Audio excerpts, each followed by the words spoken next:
We are live 364 days a year. What are we doing here? If Dom turns at SummerSlam, I'm shaving my moustache off. I've told you, if that happens, it's going. My lip is cold because of a stupid bet that I made with YouTube. Oh, good. Wrestle's better than Daniel Bryan Daniels. Better than Okada.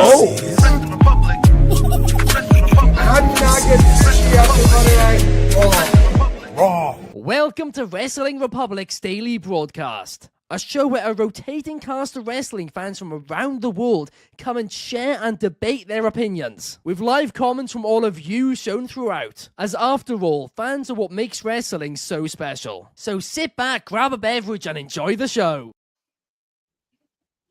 Good afternoon. It is your boy Shad Talks Graps, and we are back with another installment of the Wrestling Republic daily broadcast.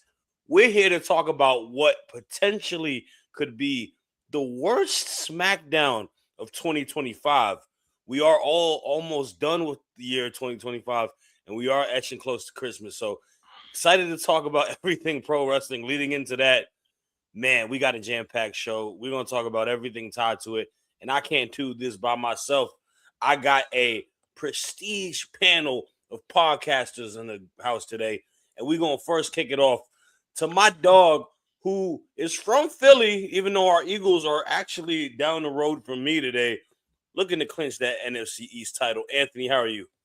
I'm doing all right. It's my second show of the week after Tuesday, me angering a bunch of people talking about Austin Theory, and that's always fun with the comments. People getting annoyed. All of a sudden, they love him. Okay, but let's get settled in so I can annoy more people today.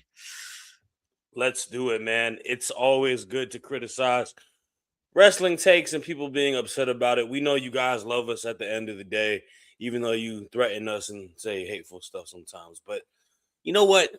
Sometimes the fans are just a little Grinchish. So, but let's get to the next person.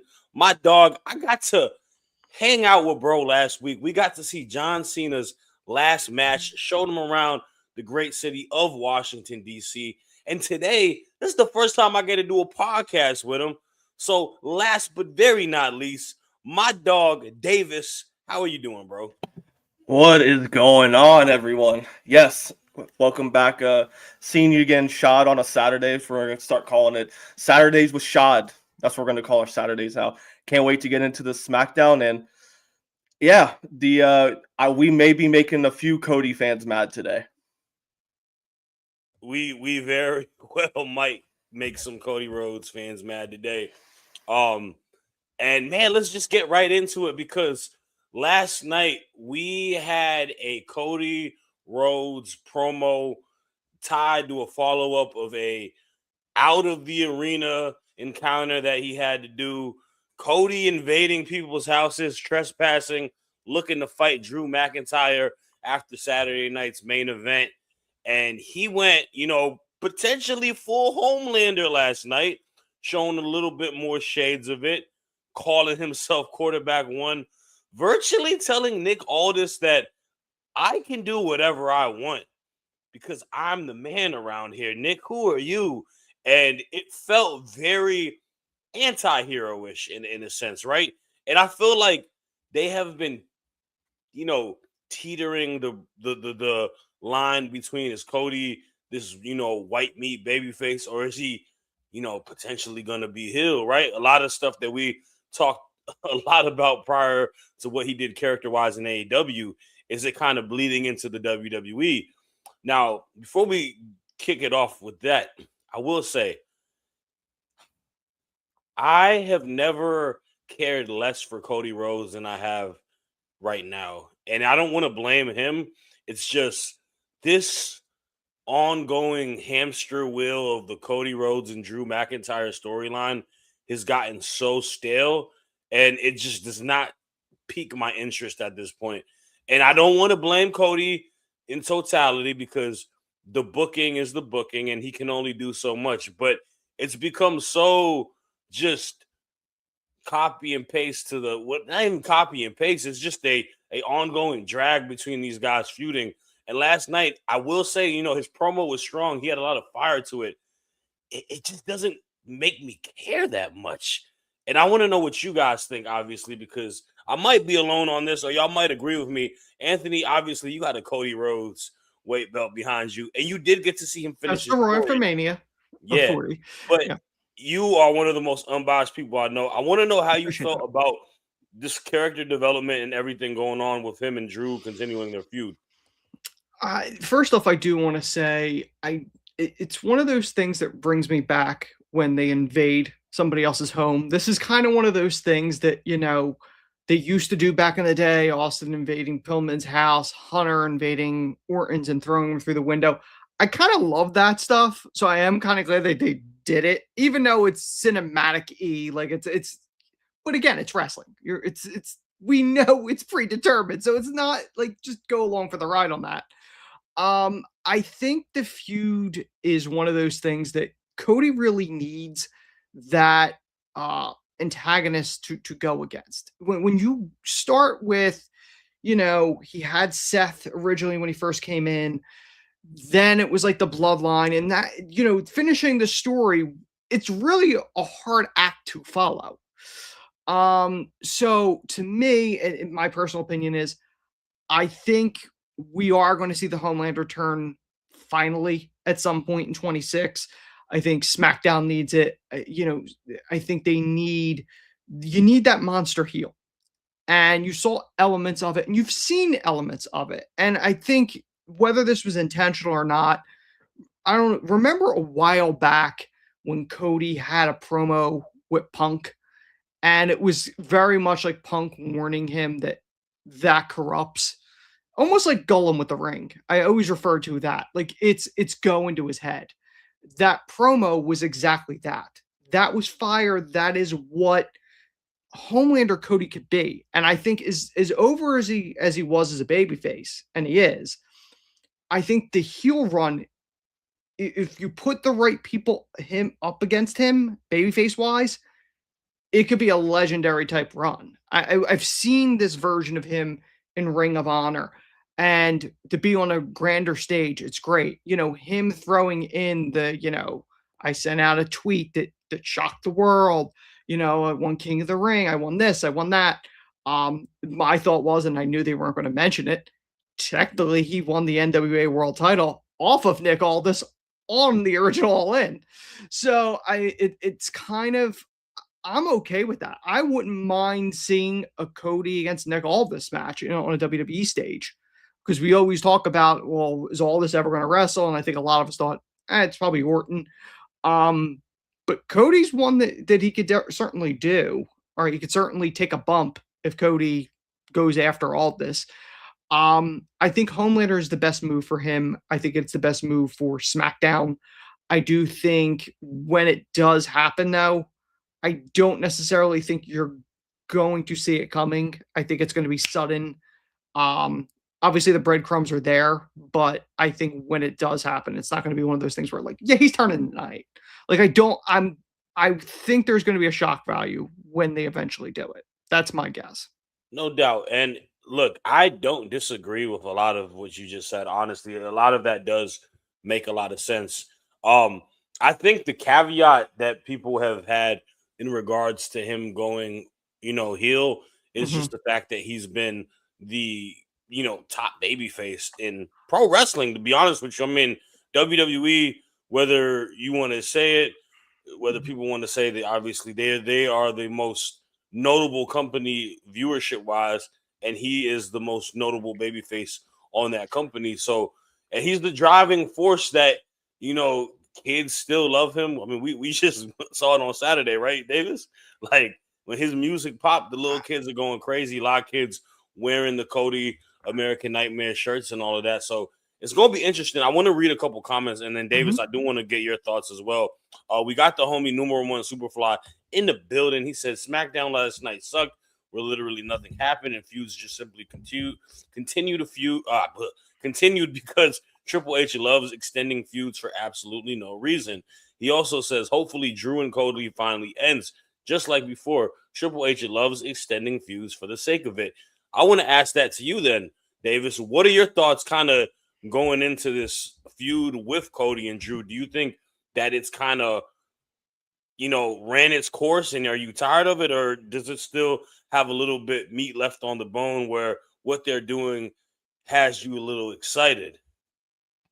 So first things first, we'll back it up a little bit to WrestleMania 40 when Cody Rhodes won the story. And the very next night, he should have handed that belt over and give it to a champion that can carry us. Right now, Cody Rhodes calls himself quarterback one. He is quarterback one of a run-first offense. He can't carry this company. And this has shown me through this year. He's had just as many feuds throughout the whole year than John Cena did his whole title run. He needs to turn heel. This is where we need to stop pleasing the kids. We need to stop chasing the woe chant. We need to turn Cody Rhodes heel to give his character more legs to stand on and his title run to save it. Right now, you won the title on August 2nd against John Cena, and the only person you have faced is Drew McIntyre. Give me a break. Give me a break. We are entering to WrestleMania season, and you have feuded with one person. And I can go on record, he's only going to feud with one more person going through WrestleMania season, which would be his WrestleMania opponent. It doesn't have enough legs to run. It does, but I think you do need to do a double turn. I think you need to have Cody side with Nick Aldis or something. Give something some legs. And again, like you said, Shad, this is not all Cody's fault.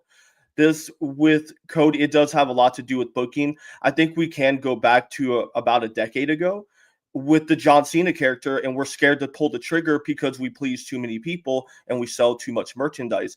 As we see with Roman Reigns, turning him heel doesn't end the character. It extends the character. They need to turn Cody Rhodes heel right now. My goodness. Did you just make a Jalen Hurts shot? Was that a Jalen Hurts shot you just had, bro? Jalen Hurts carries the Eagles better than Cody Rhodes carries WWE. Okay, I got to address something. As the only person on here that was actually in the building for 40 and the Raw after Mania, that is easily one of the most ridiculous statements that he should have handed over the title. He's sold merch. He's carried the company. It is not his fault that they have not put the right people against him to make it work. He's selling the merch. And who are you going to put in there? Who's the baby face that he goes up against? Because the only one you pretty much have is Sami Zayn. You're not going to do Jey Uso because for whatever reason, the internet apparently hates him. So who else are you going to have babyface-wise to go against Homelander? I think he does need to turn heel, but you need the right opponent for him to go up against. There's nobody. If it's Roman, it crushes the whole thing because Roman's going to beat him. You got to do something. Roman could be the ultimate one, but not the first. You need to have a long reign of him being Homelander as a champion to make that work so that the Roman one matters. Gunther's more relevant than him right now. And Gunther's a monster heel. I think Gunther would be face against Cody. I think he just ended Cena. How does that make any sense? I think that Vegas crowd would turn on Cody. Okay.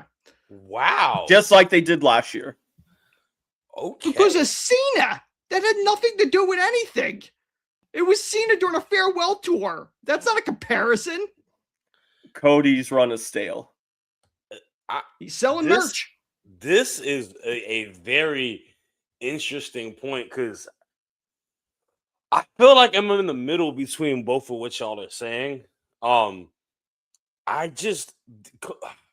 I don't know if it's a babyface trope in pro wrestling nowadays, or I just don't know if fans like the bad guys more than the good guys. Like, I feel we are so far removed than, like, Cena, right? Cena is the perfect example. Hogan, whoever you want to call that big time babyface during that era of time, people just don't care for him. Like, it seems like good guys aren't as appealing to fans, and it's super interesting because, like, I think I'm not going to deny it. I think Cody on the fight to Mania 40 and finishing his story was the moment. I think it was the moment, but I will always say this: you have to put a lot of credit to Roman being the ultimate bad guy for that, because people were looking. And that's the thing that happened after that. What did he really? They didn't have a follow up for him in theory after that, I guess. Like, I don't think his first thing is this. I don't think so. What is this, run 3 or 2? This is the second run, right? 2. Okay. So first run, I thought it had peaks and valleys, but I thought it was pretty good for the consensus of it. I think it was fine. I don't think it was iconic like Roman's last reign before, but this one right now, in retrospective, I don't think we're on a good start because it's becoming so, like, just like number one said, they're dragging this Drew feud so long, and maybe it's how the roster is constructed, but there is a lot of talented heels. There's a lot of talented stories that can be told, and I just don't know if they have given him the opportunity to go through it. It just and a lot of people are blaming the Cena retirement tour for it because it took a lot of, I guess, of the exposure and main part of momentum. It. Yeah, but can we blame it that much? I don't know. I think Cody as a face champion has suffered the same thing that Hangman suffered in AEW as a face champion, where the chase is compelling, but then the reign doesn't live up to it. And I think Hangman suffered through it. I think Cody is suffering through it. The first 2 reigns, I think it's almost identical. So you kind of need the Homelander Cody to try to maybe push it in another direction. That's kind of what I feel like. I feel like the chase is the compelling part and not necessarily the reign. We'll have to see, but I do want to get through a couple comments and then we will go to the next topic because it's another feud we got to talk about too. We got Do the Thing 2001. What's up, y'all? I didn't watch SmackDown, but I want to support y'all. This show is poo cheese, and I feel sorry y'all have to watch it. We appreciate that. That is a funny insult that I've never heard. It follows the right. I can read that. It's not a curse word. He also says the Raiders have more wins than Drew McIntyre. Let that sink in. Oof, that is not good for you, Drew. I feel bad for you, buddy. A good friend of the show, Fernando Zayas, saying, good afternoon, WR. Cody needs to turn heel. What kind of babyface attacks someone at their home? And then he says, babyface talent don't sell like they used to. All viable points, man. All viable points. We're going to have to see. But let's continue on the stale feud train because we got to talk about Aleister Black and Damian Priest. Now, I like Aleister Black. I got an opportunity to meet him last week. So did Davis. A real, quiet, cool guy. Has pretty cool glasses, too. I wonder who his, lens person is. But we got to meet him. And I thought we were done after last week when they had the little tag team match with him and Zelina versus the Terra Twins. But it doesn't seem that way. We opened the show with these two. We opened the show with this feud. Why? Why? This is a 9:00 time, like the first thing in the second hour type of matchup. I love Priest. I love Black. These guys are both talented superstars. It's the same thing. We have run its course with this feud. I don't care if Zelina Vega is added to the mix. It does absolutely nothing for me. I just want it to be done. I feel like these two guys are so talented and can be utilized in other pictures on the card. Preferably one of them maybe feuding with Cody Rhodes. I think him and Aleister would have been great too. Rather than them just mixing it up for the longer and longer as we extend this to do. I feel bad for Aleister Black. Like, this guy just doesn't ever get the proper booking for how great of a character he is. Whether it be in WWE or whether it be in AEW, he feels so stuck in the mud sometimes. But, I mean, Anthony, what are your thoughts, man? Do you think this feud has any life to it as well? Like, I feel like we're talking about the same thing just with two different wrestlers again. This is more of a feud that, like, if this was in NXT at one point, I'd be like, okay, fine, they're dragging this out. I don't think they know what to do with Priest, and I don't think they know what to do with Black at this given moment, because they don't. Priest, as much as I like him, he really isn't a main event guy. I know he had a world title reign, but like, he's not somebody you can build around, in my opinion.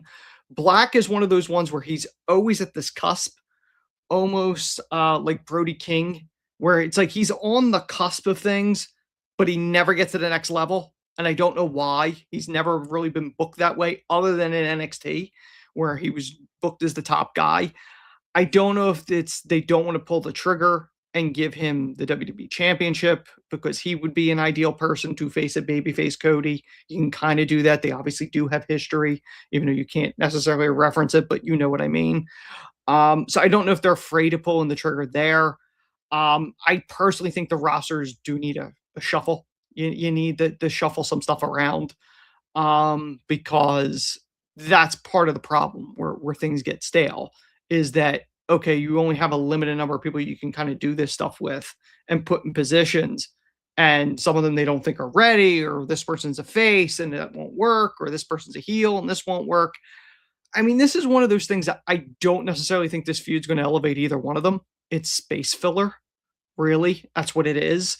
It's not really a compelling story, and I'm not going to pretend like it is, but it's a placeholder on a card. It's to keep these two guys busy to hopefully eventually something clears up so that they could go in a position that gets higher. I don't know at this point.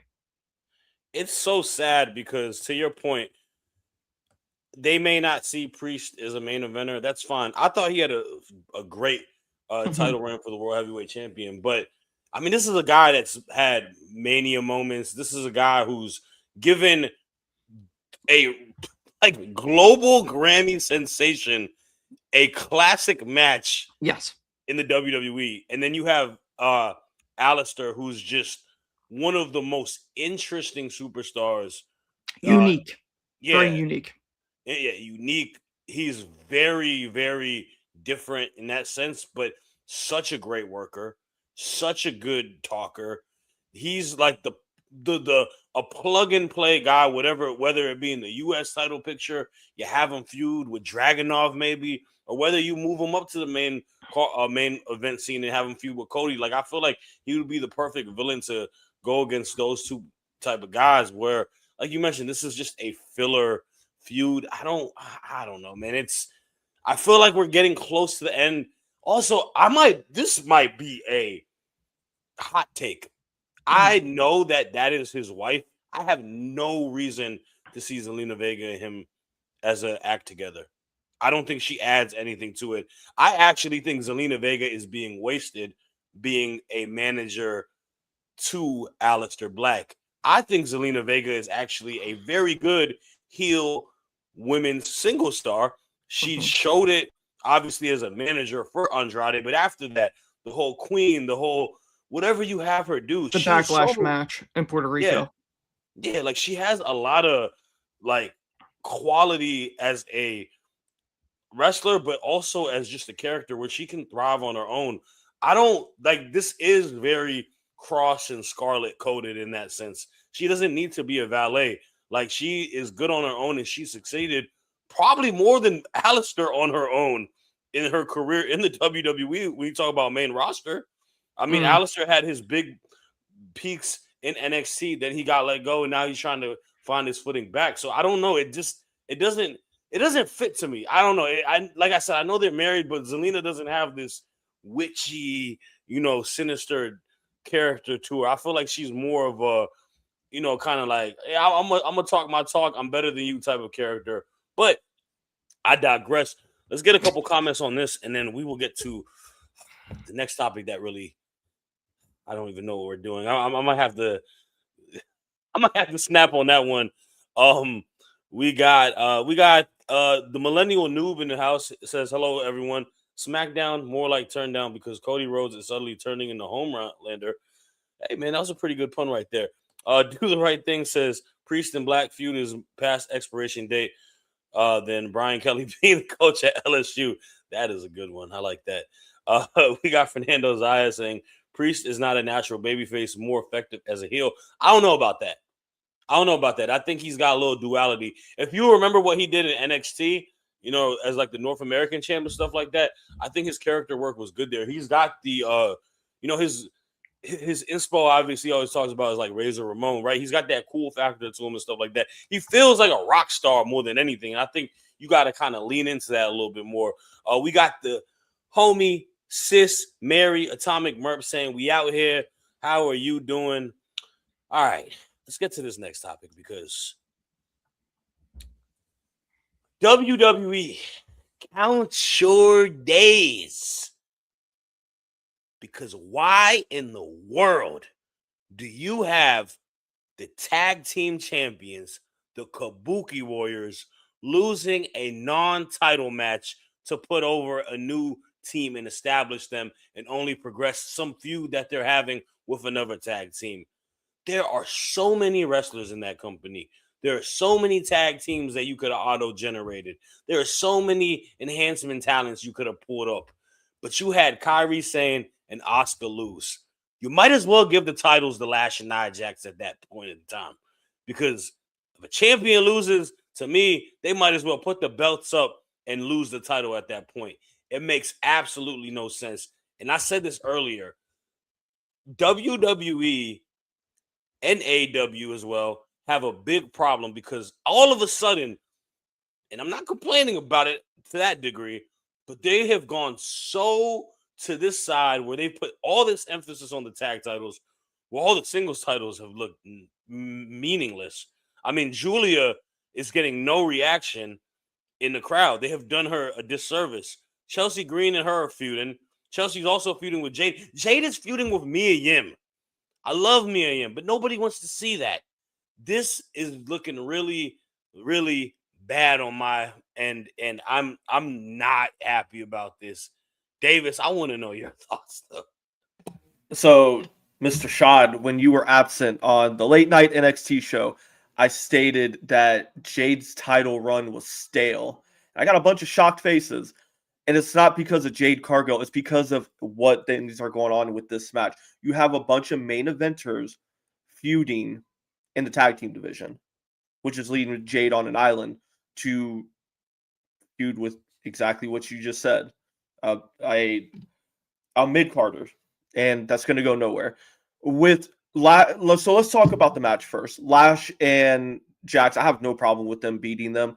I think it adds substance to what we're already seeing. We're already in the the match feuds where with Charlotte and Bliss, where Rhea and Io and the Kabuki Warriors.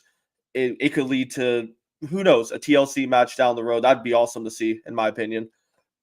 We're already there, so I don't have a problem with that. I do have a problem with just what is this leading to, because I think this ultimately inevitably leads to a bunch of splits that are just going to take place at random PLEs.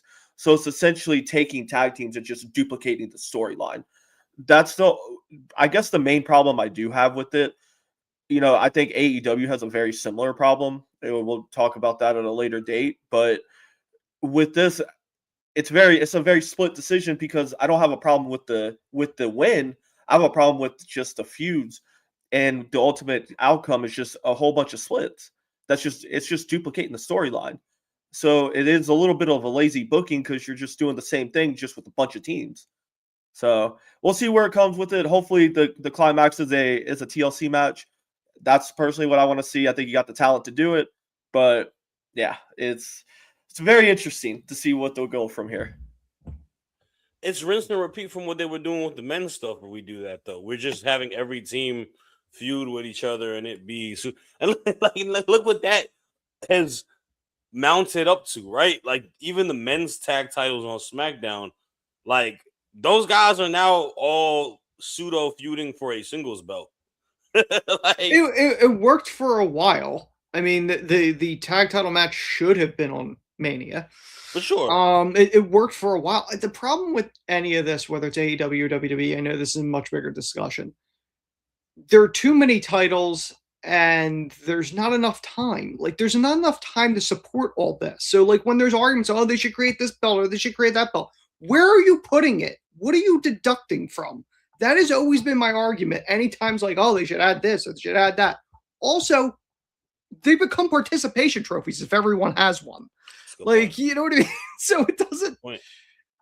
No, it's a valid point. Titles don't mean as much if, like, I don't know what to say. Like, I don't think you're wrong on that. Like, it's a completely true statement. I mean, in booking shows, look, if there was more emphasis towards if you mitigated as many titles and then you put more emphasis on the titles that did have and created more storylines, and honestly create storylines to build competitors to kind of fall in line for the next up and coming person to go for the title. Like there's ways to do that. Yes. I agree. Like it's the laziest cop out for a story is we're gonna feud for a belt. You know, and they do. Yeah. I mean, they can show that. We just talked about the second topic. We've been having a God knows how long feud for two guys that are not fighting for a belt. Yeah, I mean, that's the thing. It's the compelling story. Like, obviously, the belt is an easy go-to of going, okay, well, there's the reason they're fighting. But, you know, when you have all these titles, like, it doesn't really. They're supposed to elevate you and you're supposed to elevate the title. But, like, there's too much talent to make any of this work, but whether it's AEW or WWE. Like, that seems to be the problem in both companies, is that they just create belts. Like, Tony's notorious for going, here's a new belt. And it's like, but you don't do anything with the other 25 belts you got. Like you got to do something. The belts need to matter. Like, I don't know if that's merging some of them as far as like the tag titles, like in WWE. I think you really need one set, to be perfectly honest with you. Like, I don't know what you do, but like you don't have the time to make this work. Like, you know what I mean? So I don't know if even if you trim the roster, then you got the problem of, well, this is repetitive. We're having the same people over and over again. I don't envy that position to be a booker in any territory, because you get blamed no matter what of going, why is this person getting booked? Why is this not happening? And it's like, you know what I mean? It's like being a coach and trying to, make sure everybody gets minutes or you get blamed, and whatnot. Yes. But you said the word time, right? Yes. This comment right here is going to lead us to our next topic, because Do the Right Thing says USA really thinks that foolishness on Friday night needs 3 hours. Well, let's talk about 2 hours, because last night's episode was 2 hours. Mm-hmm. And the topic is this: was this the worst SmackDown of 2025? Now, I'm going to be completely honest with you. I'm not one that tallies shows on a week-to-week basis, right? My memory does not remember, well, no, it's not better than SmackDown on July 26th or something, whatever it may be, right? I don't know that, but I will say this. This was a very less than desirable episode of SmackDown. Now, a lot of it goes with it was double taped, whatever it may be. But it, to me, feels a lot more of a deep-rooted issue with SmackDown. So I don't know if it's the worst episode of SmackDown this year, but I will say this. SmackDown on the WWE side has probably been the weakest show out of the three. Like between Raw, which I think is their A show, they put a lot of emphasis. They put a lot to it. Yeah. NXT, which is still the developmental, but at least on a week-to-week basis, they stay consistent. They do what they do. SmackDown, to me, feels hollow on the roster. There's an imbalance, and then the stories have not really done anybody any favors at all. And we talk about the champions, Cody Rhodes, Jade Cargill, the Wyatts. There's a lot of talented people who have belts there, Chelsea Green. But what is each and one of them really doing that has benefited any of them? So I'll ask you guys this. What are your thoughts on SmackDown? Because I'm going to twist it up a little bit. You can obviously say if you think this is the worst SmackDown in 2025, but just the direction of SmackDown in 2025. Davis, I'll start with you. So with this, it does. So with me, I'll start with myself. I'm a manager. If my team fails me, I'm the captain, right? So I'm looking at like this on SmackDown. Who are your champions?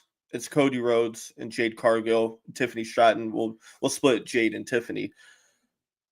Would we have this same discussion if Roman Reigns and say Rhea Ripley were champion?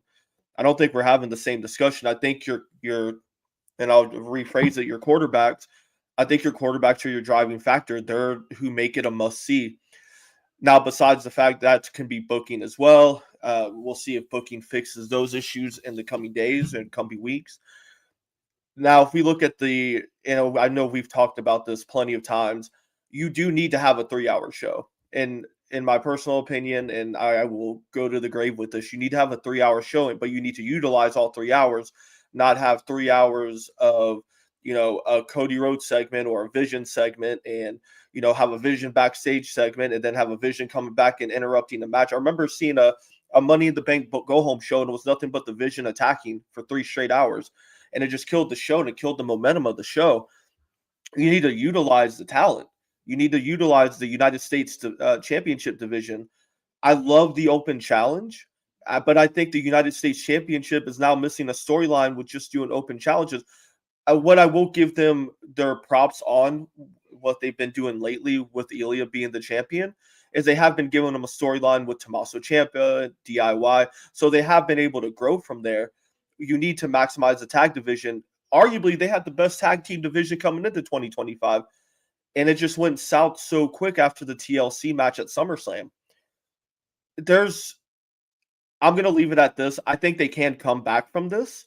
But in 2025 or 2026, they need to learn from the mistakes they had this year. They need to maximize the champions, defend the title here and there, put the WWE title on the line on a SmackDown. That doesn't hurt you. That does nothing but benefit the show. I know when I turn on Raw sometimes and I'll see, oh, look, we got a title match when Jey Uso fought Seth Rollins. I love that. Even though we probably know the title isn't changing hands, we got to see a title match. And it's something we all love to see as fans. We love to see implications. We need to see caring from the team.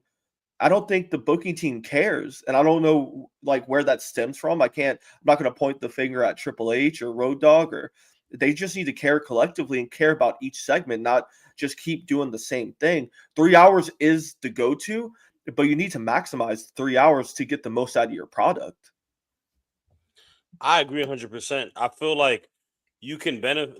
The thing is this: what's the issue, right? If the issue is timing to get people time and doing more to it, well then yeah, I think an hour adds it. But is it?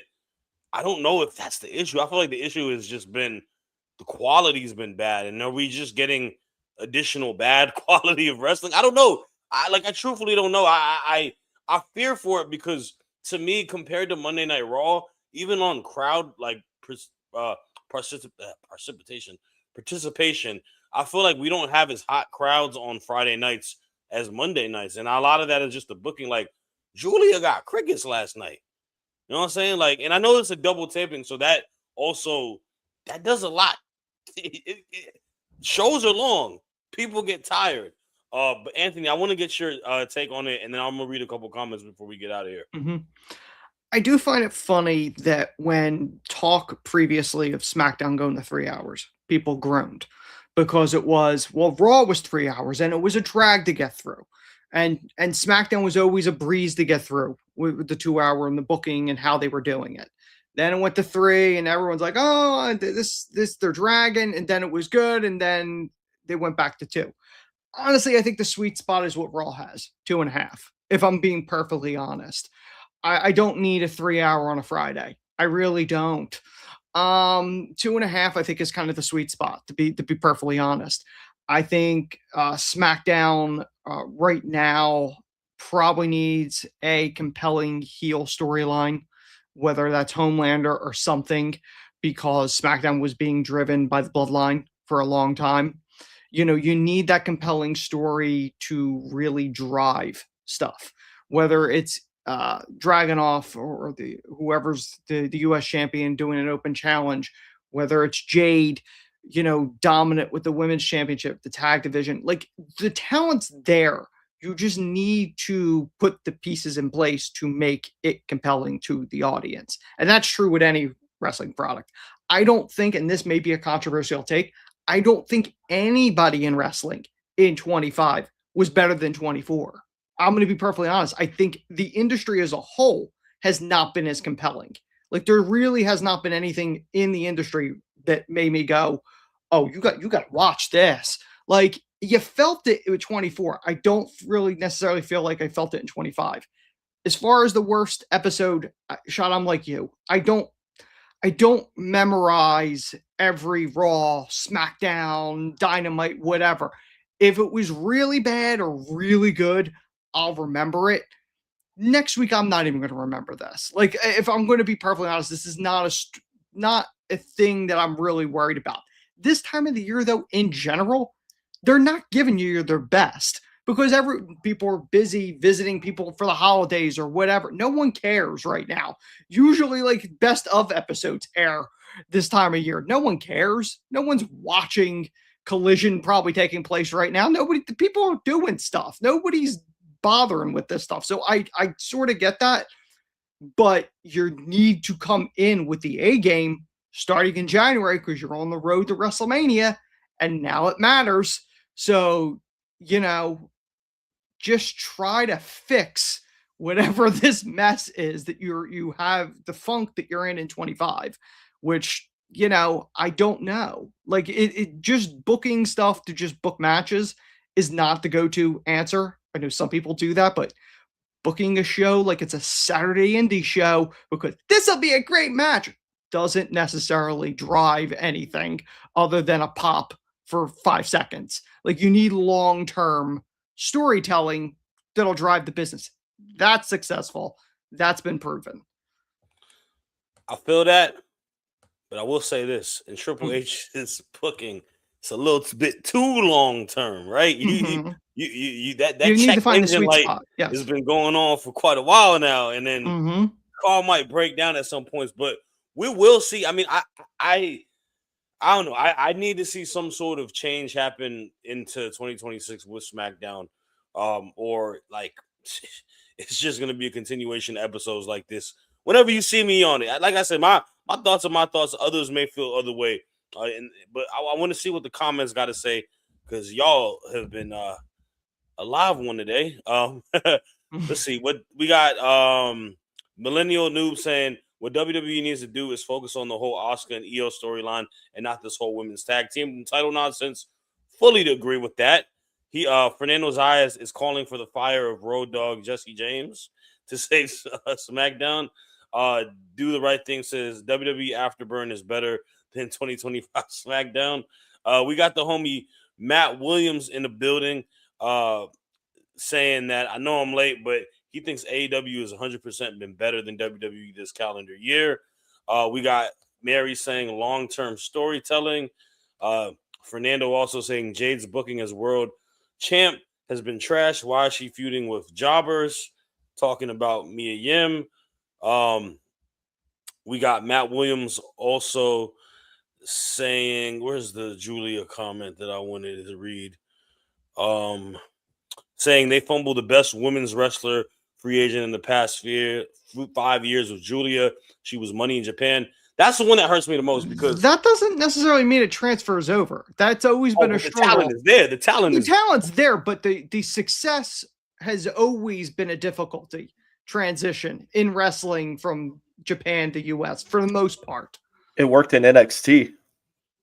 I mean, it's operated with talents. If you're talking about women that have had major success, I mean, any talent over from Japan transferring over, it's always been a difficult thing. Not Io Sky's one of the biggest draws in the women's division. Asuka, we're talking about women that have done. Yeah, but I'm saying usually it's Stephanie Vaquer was in the same light as a big star internationally though too in that same free agent crop. She just the difference is Julia hasn't been like truthfully the booking for her has been mind-numbing in my opinion. And this is someone who I revered as same thing as Matt Williams says. I think she was arguably one of the best women's superstars in pro wrestling prior to coming into the WWE. And then her in NXT, I won't say it was bad, but it wasn't amazing like that. But still, you saw a little bit more positivity compared to what we're seeing on the main roster. I like Kiana James. I think she's a great superstar. I don't think they need to be paired together. And I remember vividly, a lot of people in the comments were mad at me because I was crashing out that she lost her U.S. title. And everyone said, now this is going to be good for her. This is what's going to be beneficial for her. Nothing is coming out of it. And they're noticing nothing is coming out of it. And she will be an afterthought to them on the roster at some point. That's just the truth of it. They're going to be like, okay, we can't fix this. They're going to throw her to doing stuff to put people over, throw her in catering, whatever it may be. This is just how it is, and that's the issue with it. Like, I feel like I can't tell a booker how to book, right? That's not what I do. But I can tell you when I know a star, and I know a star, and I feel like she is a star. But I digress, man. We'll see what happens. As y'all can tell, SmackDown ain't my favorite show, but I still love being on Wrestling Republic and talking about it with my brothers over here and talking to y'all in the comments. Thank you, guys. We will be back same time tomorrow. It will be a fun day on a Sunday. Hopefully my Eagles and Anthony's Eagles win today to lock up the NFC East. Y'all have a great one, man. We on the road to Christmas. Happy New Year's. Keep rocking with WR.